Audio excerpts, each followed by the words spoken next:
خدای تعالی دې وکړي چې تاسو په روغ جوړ او د صحت جامې مو پر تن وي. زما سوال زمانه نیو بیا د سمارټ سافټویر څخه تاسو په خدمت کې نن د کمپیوټر د سپریز د کړې دریمه جلسه ده او په نن جلسه کې موږ په درې مهمو سیټینګونو باندې بحث کوو تر څو پورې تاسو وکړئ چې له هغې څخه استفاده وکړئ. د ټولو لومړی سیټینګ چې موږ غواړو په دغو ویډیو کې هغه تاسو ته وښیو هغه د بیک اپ او ریسټور اخیستل دی. مثال په ډول تاسو څنګه کولی شئ چې خپله ډیټا په یو بل هارډ ډیسک کې په مطمئن ډول سره بیک اپ یې واخلئ، د هغوی یو کاپي واخلئ در سره وساتئ. بل څنګه کولی شئ یو وینډوز دایم الوقت لپاره د ځان لپاره بیک اپ کړئ، یا مثال په ډول سره تاسو نوی وینډوز وکړه، یعنې که تاسو چېرته د خپل وینډوز بیک اپ واخلئ تاسو ته بیا هیڅ وخت ضرورت نه کوي تر څو پورې تاسو د فلاش یا د سي ډي څخه وینډوز وکړئ. تاسو کولی شئ دننه د خپل کمپیوټر څخه وینډوز وکړئ. دوهمه کومه مهم موضوع ده هغه د ډیوایس منیجر ده چې ډیوایس منیجر څخه موږ څنګه کار اخیستی شو. د مثال په ډول سره ځینې وخت ضرورت پیښي تر څو پورې موږ په ډیوایس منیجر کې په ځینو یوزرانو باندې یا حتی په خپل کمپیوټر باندې ځینې شیان بند کړو. د مثال په ډول سره زه به خپل کمپیوټر کې بندوم چې د ما د کمپیوټر سره د کوم کنیکشن د انټرنیټ چې دی هغه دې قطع شي، یو اس بي دې نه ورڅخه واصلي. په ډیوایس منیجر کې موږ دغه کارونه ترسره کولی شو. درېیمه کومه مهمه موضوع چې هغه یو ورور پوښتنه کړې وه هغه د فونټونو ده. څنګه کولی شو د یو کمپیوټر کې چې څومره فونټونه انسټال دي بل کمپیوټر ته یې راوړو او په هغو کې انسټال کړو. نو په همدغه ډول سره په دغو جلسه کې موږ په دغو دریو مهمو موضوعګانو باندې کار کوو تر څو پورې تاسو وکولی شئ له هغې څخه استفاده وکړئ. نو چېرته تاسو دغه درسونه خوښ شوي وي د موږ تقریبا نن 14 درس دی دغو کورس، نو دغه له خپلو ملګرو سره د مکمل پلیلیست له خپلو ملګرو سره شیر کړئ تر څو پورې هغوی هم له دغو درسونو څخه استفاده وکړي. نو ځل مې یادونه کړې ده چې د موږ درسونه تر اوسه ډېر ابتدایي دي او نه غواړم چې لوړې سطحې د موږ د خپل کورس بوځو تر څو پورې سبب د دې چې ځینې هغه کسانو چې تر اوسه پورې کمپیوټر نه زده کړی هغوی یو ځل بیا ناامیده شي. نو په همدغه ډول سره راځئ زموږ سره سکرین ته تر څو پورې موږ کمپیوټر پریکټیکل را پیل کړو. قدرمندو معززو یو ځل مو بیا سکرین ته ښه راغلاست وایم. راځو چې نن په دغه جلسه باندې موږ پیل وکړو. د ټولو نه د مخکې په دغه جلسه کې زه غواړم تاسو ته دا وښایم چې موږ څنګه کولی شو یو داسې بیک اپ واخلو د خپلې ډیټا څخه چې هم په کم وخت کې وشي، هم مکمل وي او د تاسو کومې ډیټا ته په هغو کې زیان هم ونه رسي.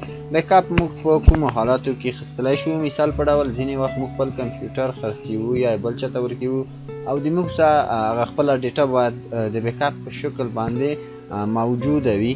او په دوم قدم کې موږ د بیک اپ څخه په هغو حالاتو کې استفاده کړلی شو چې کله وغواړو موږ یو وینډوز په هغو حالت کې بوټیبل کو په خپل کمپیوټر کې، یعنې په داسې ډول بوټیبل کو چې بیا وروسته نه موږ ته سی ډي ته ضرورت وي چې د هغو نه استفاده وکړو او نه داسې یو ضرورت موږ ته وي چې د فلاش طریقه یې وکړو.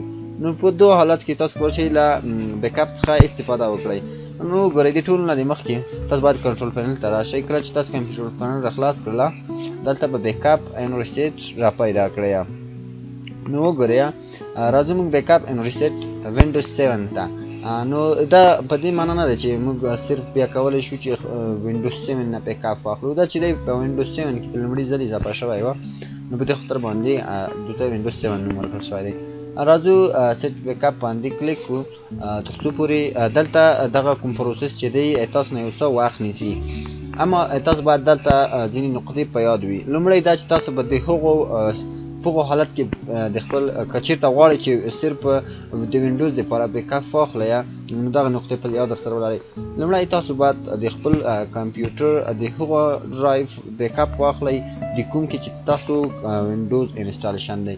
دوهم په هغو حالت کې به تاسو د خپل وینډوز بیک اپ اخلئ چې کله تاسو غونډ سافټویر کوم شی چې تاسو ته په لومړیو کې ضرورت دی چې غواړئ هغه دایم الوقت تاسو سره په کمپیوټر کې موجود وي، یعنې که چېرته تاسو به وینډوز هم وکړئ هغه به د مخکې څخه تاسو سره انسټال وي. د مثال په ډول سره موږ اوس فوټوشاپ او ځینې نور سافټویرونه انسټال کړي دي، نو که چېرته زه د خپل وینډوز بېرته انسټالوم نو دغه ټول شیان به ماته د مخکې څخه سیټ وي، ځینې فونټونه او ځینې تنظیمات. نو په همدغه ډول سره راځو وګورئ دلته موږ ته هغه ډرایفونه راکړل شوي دي چې موږ کولی شو په هغو کې د خپل وینډوز بیک اپ واخلو.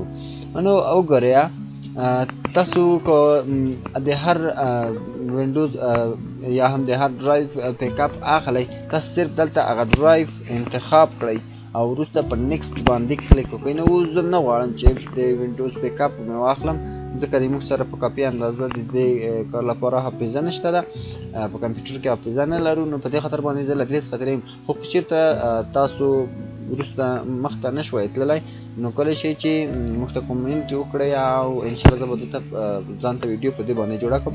او وروسته د بیک اپ نه چې څنګه بیا کولی شو موږ د بیک اپ نه استفاده کړی شو، نو انشاءالله زه به بیا وروسته که د تاسو چېرته غوښتل چې په دې باندې یو درس جوړ کړو نو ماته کومنټ وکړئ، زه به وروسته بیا په هغو باندې یو ځان ته ویډیو جوړه کړم. نو زه د اوس لپاره دا کلوز کوم ځکه موږ څه حافظه نشته ده او نه غواړم چې زه بیک اپ واخلم.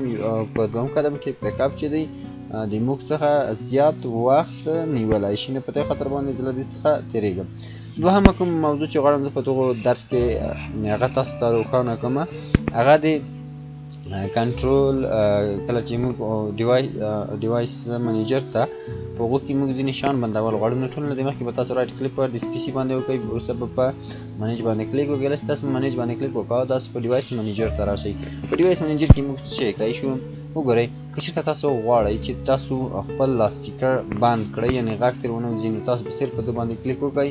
وګورئ هلته به مربوط لاسپیکر کلیک انتخاب کړئ چې تاسو صرف مایکروفون غواړئ چې ډیسیبل یې کړئ یا څه شی. وګورئ د ډیوایس منیجر څخه موږ په څو حالاتو کې کار اخیستی شو. وګورئ که چېرته موږ غواړو چې یو ډرایور اپډیټ کړو نو صرف موږ راتلو هغه مربوط ډرایور دلته پیدا کوو او هغه اپډیټ کوو. د مثال په ډول سره وګورئ دغه ډرایور چې دی دا اپډیټ غواړي، نو تاسو کولی شئ که انټرنیټ ته تاسو وصل یاست نو صرف په اپډیټ ډرایور باندې کلیک وکړئ، تاسو ته به دغه اپډیټ شي. نو د دې لپاره موږ استفاده کوو. په دوم قدم کې موږ کولی شو له دې څخه په دغه ډول استفاده وکړو. د مثال په ډول سره چې تاسو غواړئ خپل لاسپیکر چې دی هغه ډیسیبل کړئ، کولی شئ ډیسیبل یې کړئ. تاسو د کمپیوټر څخه به هېڅ ډول غږ نور نه راوځي. که چېرته تاسو غواړئ چې خپل بلوټوت بند کړئ نو تاسو کولی شئ چې خپل هغه بلوټوت بند کړئ یا بیټرۍ بنده کړئ، یا هم غواړئ چې کیمره بنده کړئ. تاسو کمپیوټر کې کار ونه کړ نو تاسو دغه ټول کارونه په دې کې کولی شئ. د مثال په ډول سره وګورئ زه بلوټوت ته راځم، خپل بلوټوت ډیسیبل کوم. وګورئ یاس په یاس باندې زه کلیک کوم. کله چې ما په یاس باندې کلیک وکړه خپل ما کمپیوټر چې دی وګورئ خپله به ریفریش شي. کله چې ریفریش شوله دغه کوم بلوټوت چې دی نور به د ما په کمپیوټر کې هېڅ ډول کار نه کوي. نو په همدغه ډول تاسو مختلف نور کارونه هم په دغو کې کړلی شئ. وګورئ د بلوټوت کوم اپشن چې وه بلکل له دې ځای څخه له منځه ولاړله. نو که غواړئ چې بېرته انیبل کړئ تاسو په انیبل ډیوایس باندې به صرف کلیک کړئ، تاسو ته به خپل بلوټوت بېرته فعال شي. نو وګورئ مختلف کارونه تاسو په دې کې کولی شئ. مثال په ډول خپله کامره بندول غواړئ چې تاسو کامره دې کار ونه کړه، یا غواړئ د کمپیوټر کوم ډرایورونه دي هغه بندول غواړئ، یا هارډ ډیسک بندول غواړئ، خو کیبورډ بندول غواړئ، نو هر څه بندول تاسو وغواړئ دلته تاسو کولی شئ بند یې کړئ او همدغه ډول یې اپډیټ کړئ. په دویم قدم کې که چېرته تاسو غواړئ چې تاسو کمپیوټر ته د USB وصل نه شي نو تاسو باید مربوطه USB بنده کړئ، یعنې دلته یې ډیسیبل کړئ. نو په همدغه ډول مختلف کارونه دلته تاسو کولی شئ چې ترسره یې کړئ. نو که ژوند وه دغه ټول په تفصیل سره موږ بیا په متوسط کمپیوټر زده کړه کې هلته بیا په تفصیل سره ویایو. صرف ما غوښتل چې تاسو که چېرته ضرورت و چې خپل بلوټوت USB یا کیبورډ بندول وغواړئ، یعنې کوم چې ورودي شیان دي هغه بندول ورته غواړئ، یا انټرنیټ، نو تاسو کولی شئ چې په دغو طریقې سره هغه بند کړئ. نو په همدغه ډول سره بله کومه مهم موضوع چې زه غواړم هغه تاسو ته په دغو موضوع کې په دغو بخښنې سره په دغو درس کې په هغو باندې خبره وکړم. هغه د موږ د یو ورور پوښتنه وه. هغو داسې پوښتنه کړې وه ویلې موږ به څنګه کولی شو چې د یو کمپیوټر څخه بل کمپیوټر ته اکاونټونه کافي کړو.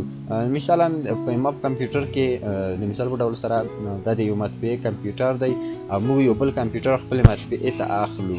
نو په هغو صورت کې موږ غواړو چې دغو کمپیوټر کوم فونټونه چې دي ټول هغو بل کمپیوټر ته کاپي کړو. نو موږ په هغو صورت کې کولی شو یا به د موږ څخه د هغو سافټ بڼه وي چې یو دانه به موږ صرف انسټالوو چې ډېر وخت هم نیسي. اما زه غواړم تاسو ته داسې یو طریقه وښایم چې تاسو په یو کلیک سره هغه کاپي کړئ د یو کمپیوټر څخه بل کمپیوټر ته او په یو کلیک سره هغه ټول انسټال کړئ، که 1000 وي که 2000 که 3000 پونټونه وي. راځو د ټولو نه د مخکې کنټرول پنل ته. کله چې کنټرول پنل ته راغلو تاسو په پونټس باندې کلیک وکړئ. کله چې په پونټس باندې کلیک وکړه تاسو ته به د خپل کمپیوټر چې کوم پونټسونه انسټال شوي دي هغه ټولو لیست به تاسو ته راشي. نو وروسته تاسو کولی شئ چې د هغو څخه د خپلې خوښې پونټونه سلیکټ کړئ یا هم ټول پونټونه سلیکټ کړئ او بل کمپیوټر کې انسټال کړئ. نو وګورئ د موږ کمپیوټر کې پونټونه تقریبا ډېر زیات پونټونه انسټال شوي دي. نو په دې خاطر باندې یو څه وخت نیسي، اما وخت یوې دقیقې نشي ډېرېدلی. نو په دې خاطر باندې موږ ورته منتظر پاتې کېږو تر هغې پورې زه یو د خپلو دغو پونټونو ته یو فولډر جوړول غواړم. سمه ده، ځکه زه غواړم چې په دو کې هغه د موږ خپل پونټونه انسټال کړم. سمه ده، ګورئ په دغه ډول سره. سمه ده، وګورئ د موږ سره تقریبا که غواړئ چې خپل پونټونه معلوم کړئ چې څو پونټونه دي صرف کنټرول ای باندې به کلیک وکړئ. د موږ سره 1450 ټول سلیکټ شوي پونټونه موجود دي. نو په دغه ډول سره کله چې تاسو خپل پونټونه سلیکټ کړل نو تاسو به صرف راشئ اوکې کنټرول سی به کوئ، یا که غواړئ چې دانه دانه سلیکټ کړئ. موږ د سلیکشنونو په درس کې دغه ډول سلیکشن ویلی وه. که چېرته تاسو نه پوهېږئ دا ډول سلیکشن موږ څنګه وکړو تاسو کولی شئ هغه درس درسره یو ځلې بیا هم تکرار کړئ. اما تاسو صرف کنټرول بټن باندې کلیک ونیسئ. په دغه ډول سره به تاسو هر یو پونټ چې زړه وغواړئ هغه سلیکټ کړئ. نو موږ صرف راځو په کنټرول سی باندې کلیک کړو یا هم بدون له کنټرول څخه رایټ کلیک کړو. کله چې موږ ټول سلیکټ کړل نو موږ رایټ کلیک کړو، دلته به موږ خپل هغه پونټونه چې سلیکټ کړي مې دي هغه ټول به موږ کاپي کړو. وګورئ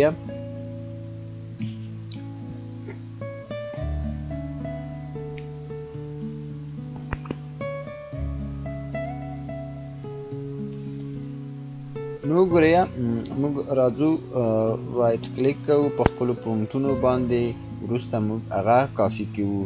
نو کمپیوټر یو څه اندازه مصروفه شوی دی په دې خاطر باندې چې موږ په کمپیوټر کې یو څه مالټي ټاسکینګ یا هم څو نور سافټویرونه پکې اوپن دي نو هغه پروسس هم روان دی. نو په دې خاطر باندې یو څه وخت نیسي تر څو پورې موږ ته د کاپي کوم آپشن چې دی هغه موږ ته په اختیار کې راکړه یا یې هم موږ ته وړاندې کړه. نو په همدغه ډول سره وګورئ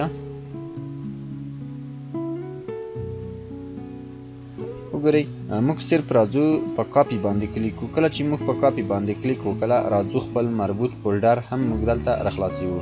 او که چېرته تاسو غواړئ چې څو وینډوګانې په یو ځل تاسو سره کار کوئ تاسو صرف دغلته راسئ او خپل هغه حالات د وینډو انتخاب کوئ په دغه ډول سره. نو دلته موږ خپل ټول پونټونه پیسټ کیږو په دغه ډول سره. وګورئ راځو دلته تاسو ته د پیسټ بټن هم فعاله شوې ده. چېرته موږ په پیسټ باندې کلیک وکړو موږ ته څه پونټونه هلته موږ سلیکټ کړي وو ټول به په یو ځلې موږ ته دلته کاپي شي. نو په دې سره به تاسو په دغه ډول سره یو دننه یو فولډر جوړ کړئ چې تاسو به دلته هم ټول کنټرول ای کوئ سلیکټ کوئ. به وروسته به تاسو ته کنټرول ای کله چې تاسو کنټرول ای کله رایټ کلیک وکړئ یعنې ټول به سلیکټ شوي حالت کې وي. وروسته به تاسو ته د انسټال بټن هم فعال شي چې تاسو کولی شئ ټول په یو ځلې سره انسټال کړئ او د هغو څخه استفاده وکړئ. اما یو دانه هم تاسو کولی شئ چې خپل کمپیوټر ته یې انسټال کړئ. وګورئ د موږ د پونټونو کاپي روانه شوله. نو د اوس لپاره زه غواړم چې په همدغو پونټونو باندې بسنه وکړم. نو په دې خاطر باندې چې تر څو تاسو ته د دغو هغه کوم انسټالیشن چې دی هغه هم درته وښیم. نو په همدې ډول سره موږ کنټرول ای باندې کلیک کړو. کلم اوکې کنټرول ای باندې کلیک کړو. وروسته موږ راځو یو فایل سلیکټ کوو او په انسټال بټن کومه چې ده تاسو به په دې باندې کلیک وکړئ تاسو ته به ټول پونټونه انسټال شي. نو موږ د مخکې څخه انسټال کړي دي. که چېرته تاسو زیات یوزرونه لرئ یا 2-3 یوزرونه لرئ نو تاسو کولی شئ چې انسټال فور آل یوزرز باندې کلیک وکړئ او په دې سره به تاسو ته ټول پونټونه انسټال شي. نو په دې ډول تاسو کولی شئ چې پونټونه د یو کمپیوټر څخه بل کمپیوټر ته کاپي کړئ او د ډیوایس منیجر په واسطه باندې تاسو کولی شئ چې د کمپیوټر ځینې مثال په ډول فلاش یا هم هارډ ډیسک وصلول وغواړئ هغه بند. نو په همدې سره د موږ کومه نننۍ موضوع چې وه د 14 درس پای ته رسیږي. نو چېرته تاسو دغه درسونه خوښ شوي وي خامخا یې درسره لایک کړئ، د خپلو ملګرو سره یې شیر کړئ تر څو پورې هغوی هم له دغه درسونو څخه استفاده وکړي.